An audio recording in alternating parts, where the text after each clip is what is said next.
The Assembly will hear an address by His Excellency Mohammed Shehbaz Sharif, Prime Minister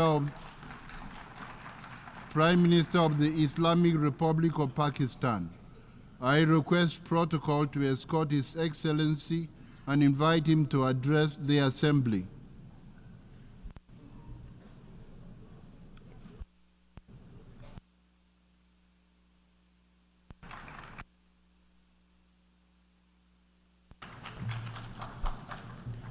Bismillahirrahmanirrahim.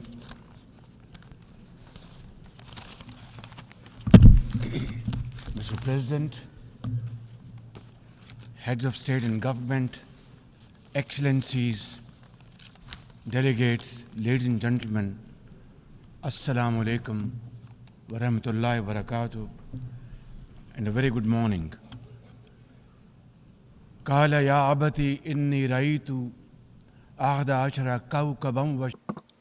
And he said, "Oh, my father, I have seen 11 planets and the sun and moon bowing to me." He said, "Oh, son, do not tell your story to your brothers. They will devise a scheme for you. The devil is the enemy of humans."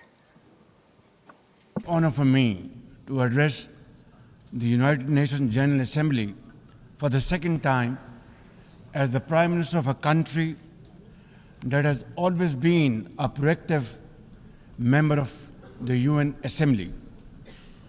I would like to congratulate you and wish you all the success, Mr. President, on your election as the President of the 79th session of the UN General Assembly. I would also like to appreciate the efforts of Ambassador Dennis Francis for his skillful stewardship of the 78th session of the UNGA. Mr. President, the father of our nation, Qaid-e-Azam Muhammad Ali Jinnah, declared in 1947 that we stand by the United Nations Charter and will gladly make our full contribution to peace and prosperity of the world. Pakistan has stood by this commitment unwaveringly. Today, we are facing most daunting challenges to the world order. Israel's genocidal war in Gaza, a dangerous conflict in Ukraine, destructive conflicts across Africa and Asia, rising geopolitical tensions, resurging terrorism, galloping poverty, stifling debt, and the mounting impact of climate change, we feel the chill of a new world order. In response to these challenges, our Secretary General Antonio Guterres called for the Summit of the Future. It led to the adoption of the 54 actions on development, peace and security, technology and global governance in the Pact of the Future.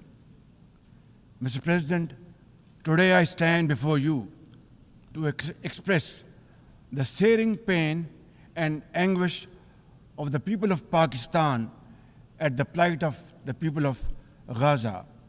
Our heart bleeds as we witness the tragedy unfolding in the Holy Land, a tragedy that shakes the very conscience of humanity and the foundation of this institution. Mr. President, can we, as human beings, remain silent while children lie buried under the rubble of their shattered homes? Can we turn a blind eye to mothers cradling the lifeless bodies of the children? This is not just a conflict, this is systematic slaughter of innocent people of Palestine.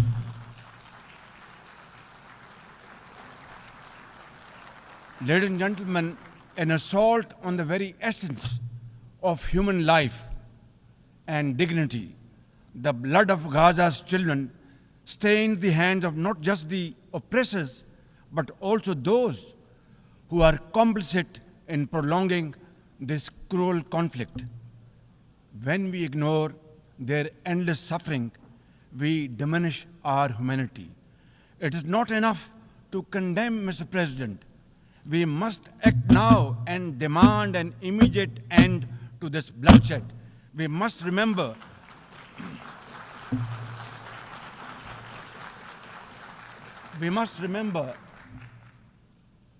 that the blood and sacrifice of the innocent Palestinians will never go waste. We must worry about their plight and difficulties and stand by them. We must work for a durable peace through the two-state nation. We must seek a viable, secure, contiguous, and sovereign state of Palestine based on the pre-1967 borders with Al-Quds al-Sharif as its eternal capital, and to advance the goals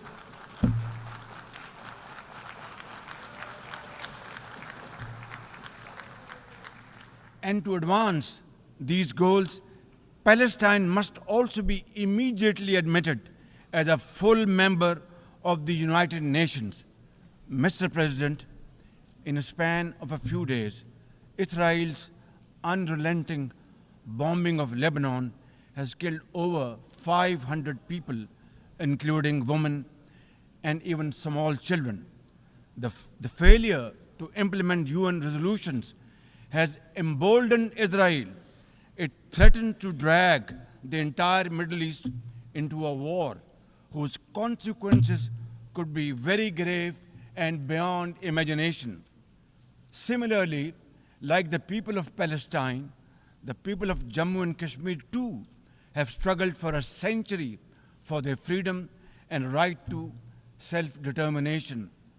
Instead of moving towards peace, India has resiled from its commitments to implement the Security Council resolutions on Jammu and Kashmir.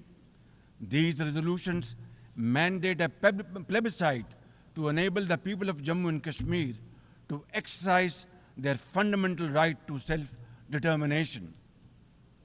Ladies and gentlemen, since the 5th of August 2019, India has initiated unilateral illegal steps to impose what its leaders ominously call a final solution for Jammu and Kashmir.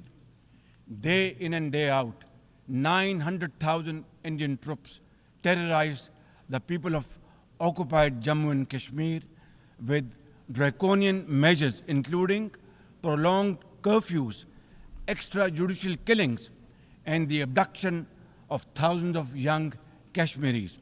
At the same time, in a classic settler colonial project, India is seizing Kashmiri lands and properties and settling outsiders into occupied Jammu and Kashmir in their nefarious design to transform the Muslim majority into a minority.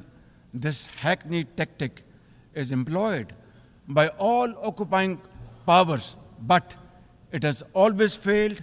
In Jammu and Kashmir too, it shall fail by the grace of God. Ladies and gentlemen,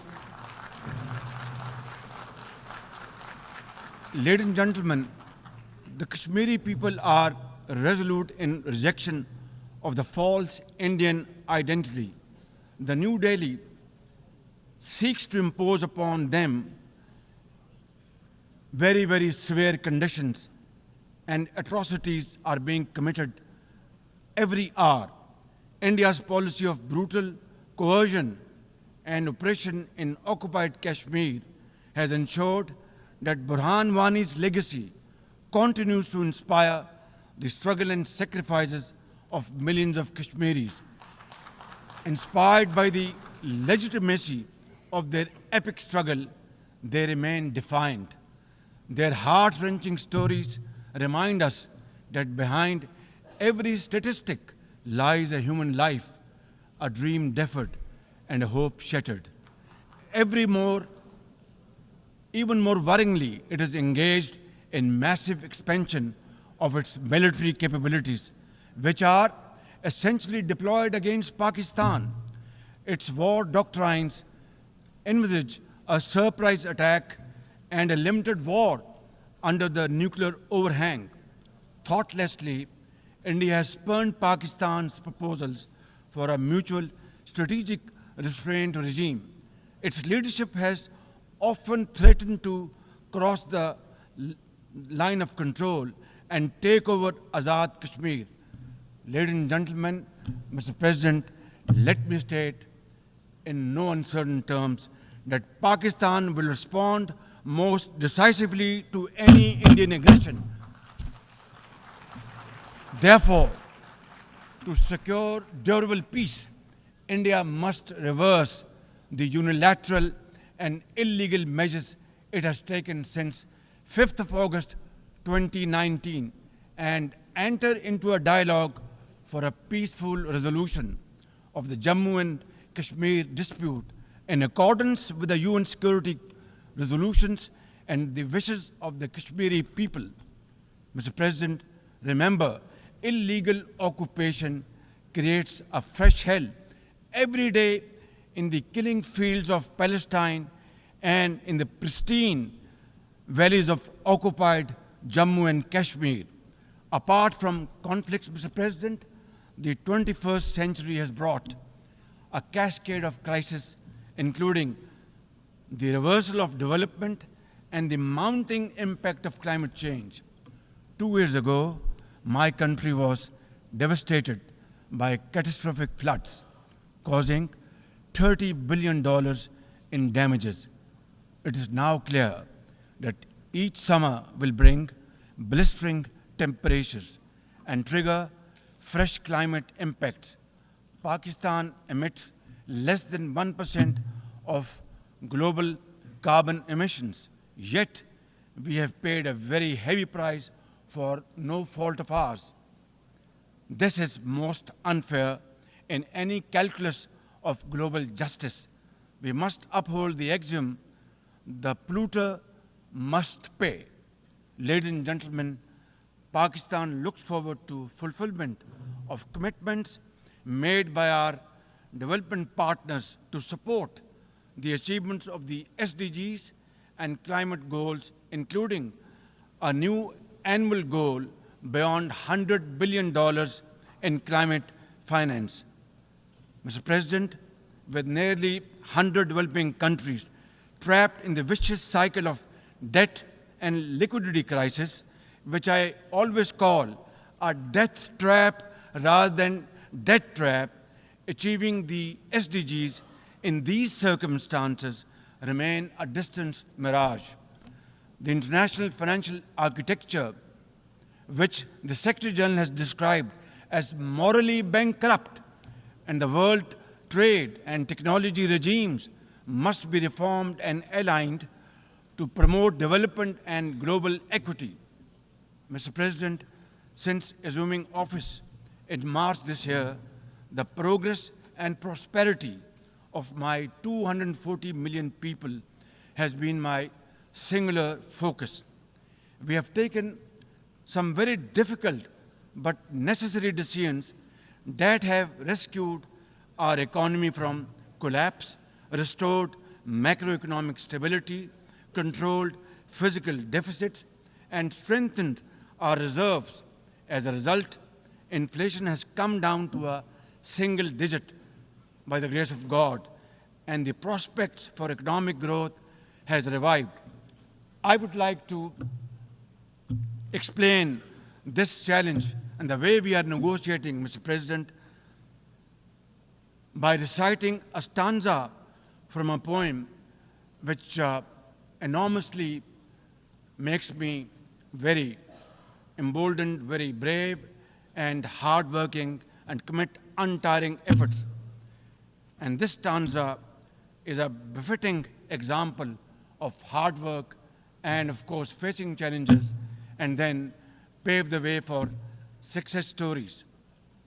And stanza is, when things go wrong, as they sometimes will, when things go wrong, as they sometimes will, when the road you are trudging is all uphill, when things go wrong, as they sometimes will, when the road you are trudging seems all uphill when the credits are low and debts are high.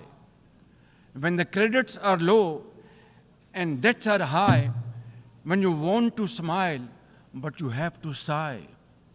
When you want to smile, you have to sigh. When care, read health. When care is pressing you down a bit, when care or health is pressing you down a bit, rest if you must, but don't you quit. This is how, Mr. President, we have learned to face our challenges and negotiate the most daunting challenges we have faced. Mr. President, situated at the crossroads of South and Central Asia and the Middle East, we have prioritized geoeconomics and regional connectivity to secure win-win outcomes for our people. The second phase of the landmark China-Pakistan Economic Corridor has been successfully launched through the Apex Special Investment Facilitation Council. We are mobilizing investments in resilient infrastructure, renewable energy, minerals, sustainable agriculture, and technology. This will herald a new era of development and modernization in my beloved country. Ladies and gentlemen, for 2 decades, Pakistan has fought terrorism boldly and most successfully, defeating terrorist groups within Pakistan. We have paid a very heavy price.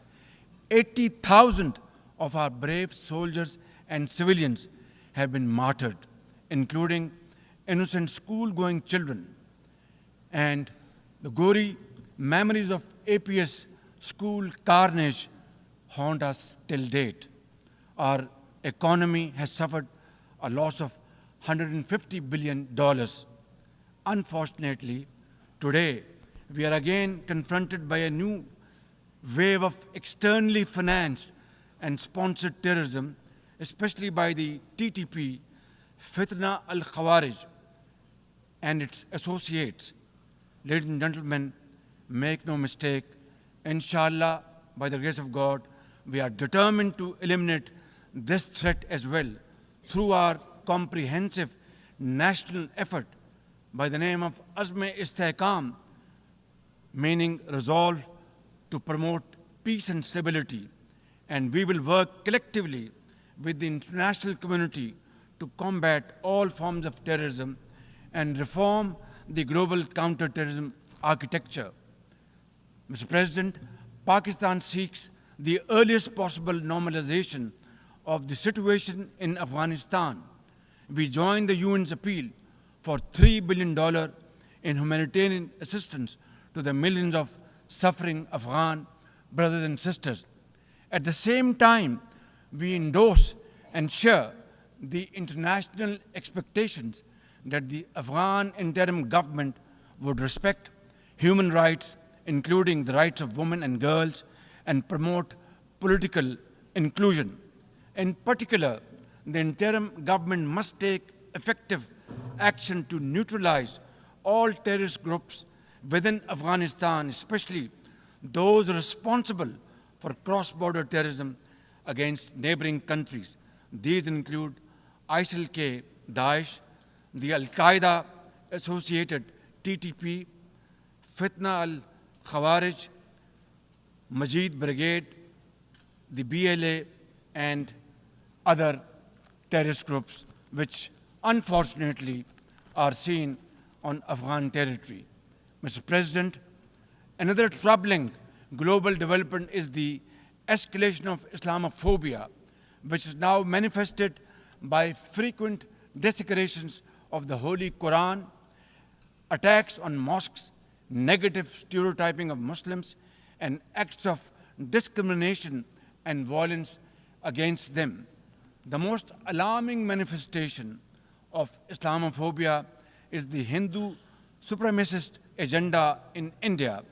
It aggressively seeks the subjugation of 200 million Muslims and the obliteration of India's Islamic heritage. Pakistan and the OIC will work with the UN Secretary General and his special envoy to implement a plan of action to combat the scourge.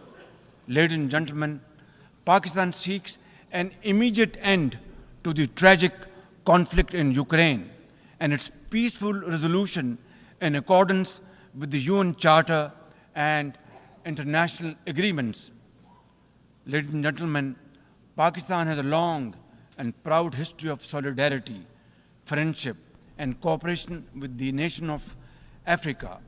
We will continue to cooperate with them to counter terrorism and resolve regional conflicts, including through UN peacekeeping and peace building in the region.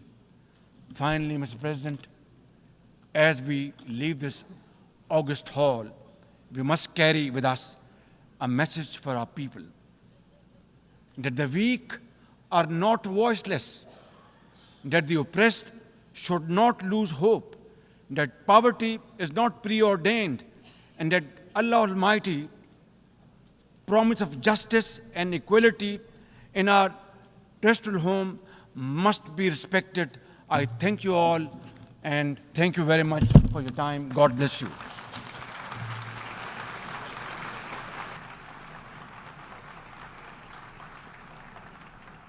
On behalf of the Assembly, I wish to thank the Prime Minister of the Islamic Republic of Pakistan